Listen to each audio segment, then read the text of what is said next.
Assalamualaikum warahmatullahi wabarakatuh. Kita lanjutkan materi terkait dengan Routing Information Protocol.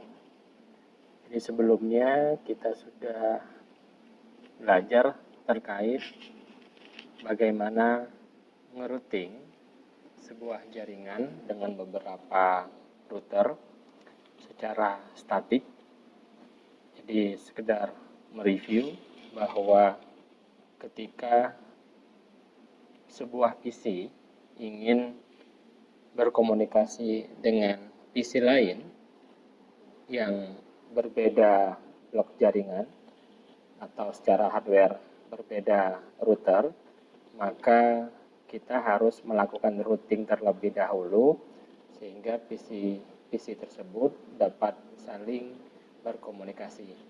Routing dalam artian sebagai contoh PC 1 di layar itu mau berkomunikasi dengan PC 3 atau PC 4 atau PC 2. Maka di routing kita harus memberitahu PC 1 bahwa untuk mencapai PC 2, PC 3 dan PC 4 harus melalui router yang mana saja atau jaringan yang mana saja. Maka jika menggunakan metode statik, maka kita harus mendaftarkan satu persatu routernya beserta alamat jaringannya yang ingin dituju oleh PC 1. Contoh misalkan PC 1 mau ke PC 3, maka kita harus mendaftarkan router satunya dengan alamat jaringannya, kemudian kita harus mendaftarkan router 2-nya, begitu juga kita harus mendaftarkan router 3-nya ke dalam tabel routingnya sehingga baru mencapai PC 3, dan itu pun harus dilakukan request dan respon. Jadi PC 3 juga harus dikasih tahu untuk membalas pesan dari PC 1 tadi harus melalui router yang mana saja. Tentunya kebalikannya melalui router 3, router 2 dan router 1. Maka semua jalurnya harus didaftarkan secara manual. Nah, pendekatan lain itu yang disebut dengan dynamic routing. Jadi ada dua pendekatan, RIP dan OSPF. RIP yang akan kita bahas itu kepanjangan dari Routing Information Protocol. Jadi kita akan melakukan routing, tetapi tidak semua rute dari router itu harus kita daftarkan, cukup tetangganya saja. Nanti si tetangganya, istilahnya neighbornya, itu akan melakukan routing ke tetangga berikutnya. Jadi kita akan coba praktikan. Jadi di topologinya sudah kita beri pengalamatannya, alokasi alamatnya. Saya jelaskan dulu. Ini di router 1, ada satu jaringan lokal melalui Ether 3. Kita beri alamatnya 192.168.1.1/24. Kemudian ada satu jalur lagi menggunakan Ether 2 menggunakan alamat IP 172.16.1.1/29. Itu yang ada di router 1.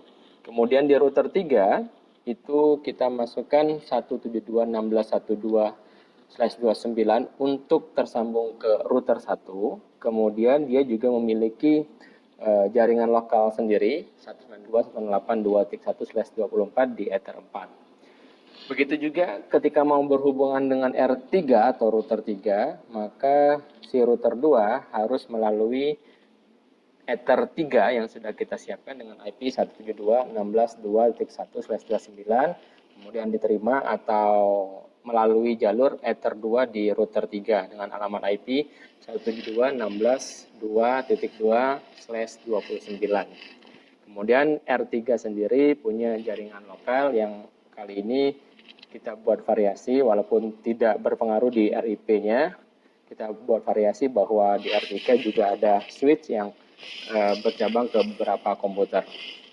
Seperti itu.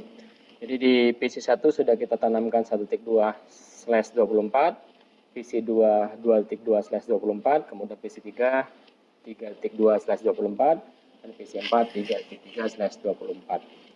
Baik, langkah pertama tentu saja kita harus memasukkan IP tadi di masing-masing portnya atau adapternya di setiap router. Di singkatnya ini tidak kita bahas karena harusnya sudah bisa memasukkan atau mengetahui bagaimana cara memasukkan IP-nya sesuai dengan labelnya. Saya akan jelaskan sedikit. Jadi sesuai dengan labelnya tadi, Ether 1 ini mengarah ke cloud untuk jaringan lokal, ke host.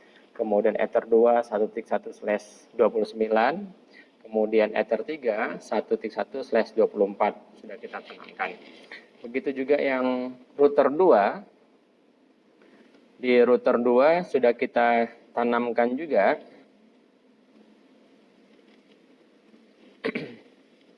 di Ether 1 ke host, kemudian 1.2/29 ke Ether 2 mengarah ke router 1, 2.1/29 mengarah ke router 3, kemudian terakhir ke jaringan lokal 2.1/24 melalui Ether 4. Terakhir di router 3, kita geser dulu. Di router 3 sudah kita tanamkan juga IP Ether 2-nya 172.16.229 seperti yang terlihat di label melalui Ether 2 di router 3. Kemudian jaringan lokalnya 192.168.3.1/24 melalui Ether 3. Baik, IP-nya sudah kita masukkan di router masing-masing. Kita akan mulai ngerouting menggunakan RIP untuk router pertama dulu atau router ke-1. Jadi sebagai pengingat bahwa ketika kita belum melakukan routing, maka PC1 itu tidak bisa ngeping ke PC2 ataupun PC3 atau PC4. Juga sebaliknya. Jadi kalau kita coba 192.168.1.2 ini PC1 yang sudah saya masukkan IP-nya sebelumnya.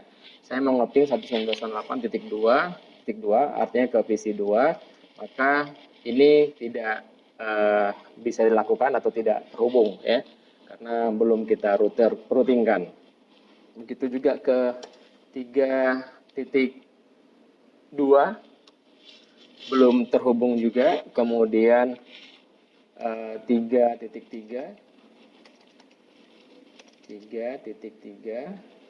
juga belum terhubung, atau kita coba sebaliknya, misalkan di PC3 mau terhubung ke PC1 ping 192.168.1.2 misalkan, juga belum bisa, unreachable, jadi tidak terjangkau oleh si PC3. Baik, kita coba ngerouting dulu di PC atau di router pertama tadi. Kita buka router pertama. Routing di Winbox itu ada di menu routing. Kemudian ini ada beberapa pilihan. Kita untuk materi saat ini itu ada di RIP. Nanti berikutnya kita beralih ke OSPF, penjelasan berikutnya.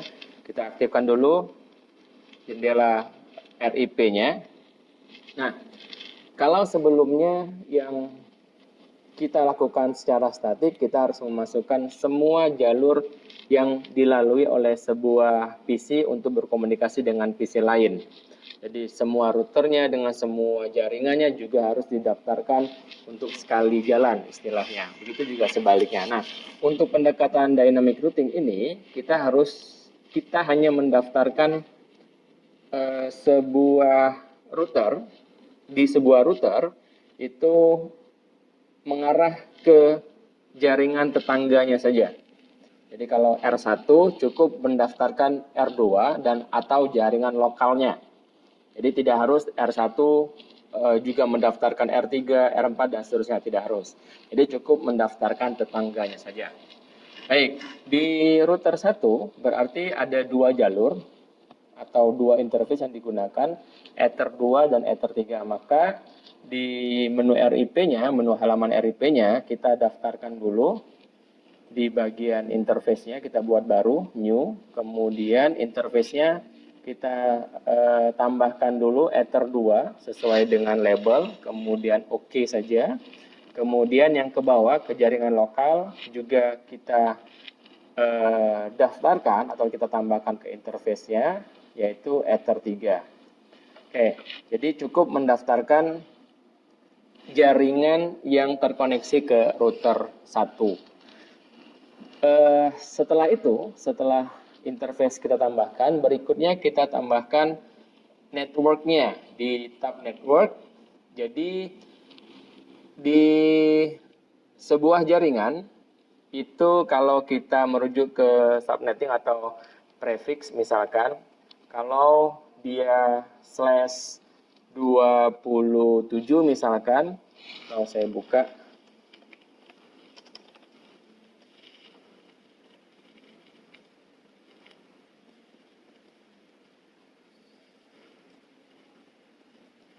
misalkan /27 itu memiliki 32 host.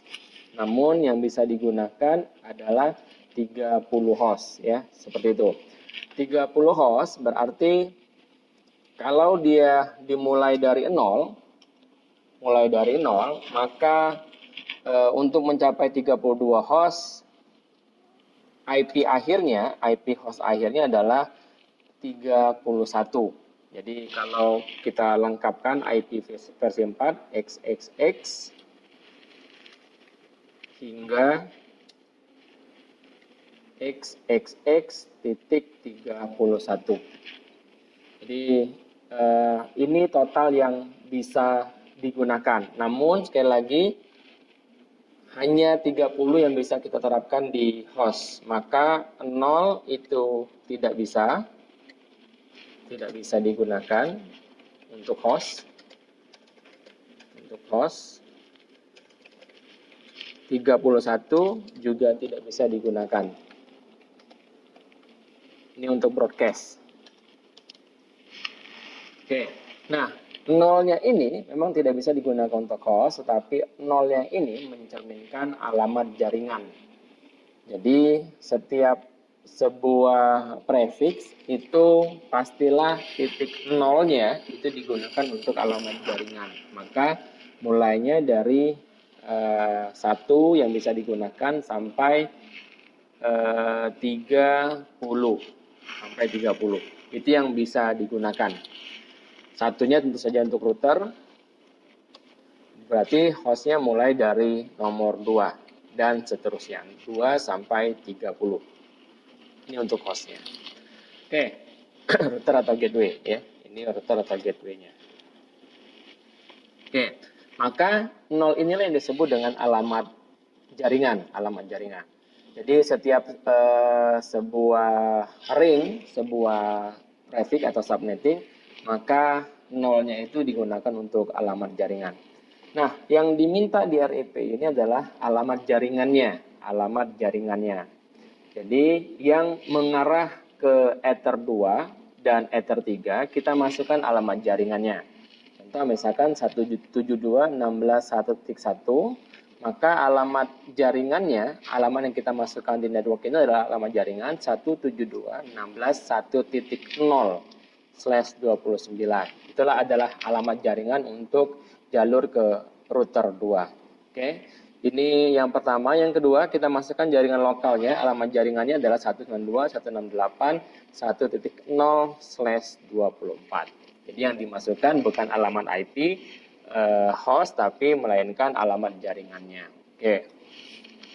Sudah, ini yang kita lakukan di router 1. Jadi hanya dua jaringan ke Ether 2 dan ke Ether 3. Berikutnya kita ke router kedua. Router 2. Saya geser dulu. Kita lakukan hal yang sama dengan konsep yang sama, routing, RIP. Kemudian kita daftarkan dulu interface-nya. interface-nya. Berarti Ether 2, Ether 3, dan Ether 4. Ether 2, oke. New. Ether 3, oke. Kemudian new lagi. Ether 4, oke. Nanti ada interface yang terlibat di router 2 atau yang terhubung dengan router 2. Router 4 untuk lokal, router 2 untuk ke router 1, Ether 3 untuk ke router 3. Berikutnya sama yang kita lakukan adalah mendaftarkan jaringannya, alamat jaringan. New, kita masukkan 172.16.1.0/29. Ini yang mengarah ke Ether 2 tadi. Jadi alamat untuk kabel ini atau link ini adalah 172.16.1.0/29. Kemudian kita tambahkan untuk Ether 3-nya 172.16.2.0/29. Oke.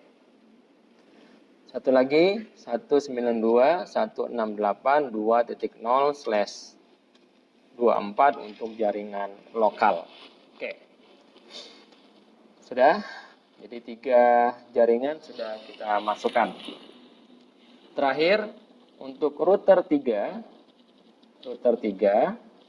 kita geser lagi. IP-nya sudah kita masukkan, kemudian RIP. Interface-nya terlebih dahulu, boleh. New, Ether 2 mengarah ke router 2. Oke, dan Ether 3 mengarah ke jaringan lokal. Kemudian kita tambahkan network 172.16.2.0. Ini alamat jaringan untuk terhubung ke R2/29. Apply, oke. Kemudian yang ke jaringan lokal 192.168.3.0/24. 3.0/24. Oke. Nah, kita sudah mendaftarkan semua jaringannya. Kalau sudah, kita coba uji jaringannya dengan melakukan ping. Kita coba PC 1 terlebih dahulu. Kita cek PC 1 nge-ping ke PC kedua. Ping 192.168.2.2. Enter. Ya, ini sudah terhubung ke 2.2. Kita coba lagi ping ke PC ketiga 192.168.3.2. Enter. Juga sudah terhubung.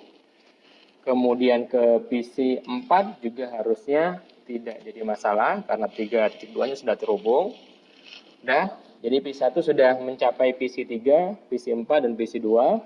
Kita coba PC keduanya.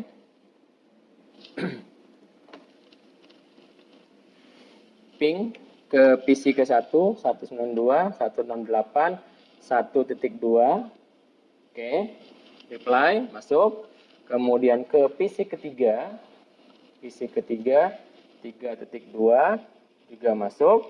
Ya. PC keempatnya juga boleh kita coba 3.3. Juga sudah masuk, clear. Kemudian terakhir PC ketiga atau keempat, saya wakilkan saja PC ketiga.